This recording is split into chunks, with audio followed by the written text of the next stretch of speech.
Hey guys, so I just want to show you what I've got here. This is my Pentax 85mm f1.8 Takumar.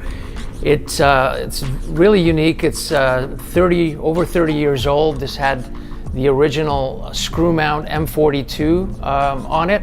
Here's my adapter that I currently use for my Pentax system. It's a K-mount adapter. This can be adapted to most any camera. And the thing I love about these lenses, specifically this one here, is the beautiful bokeh it gives. And the character of an old manual focus lens, it looks very different from my modern digital lenses. So that's why I have it in my kit, and I've been able to get some beautiful portraits out of it.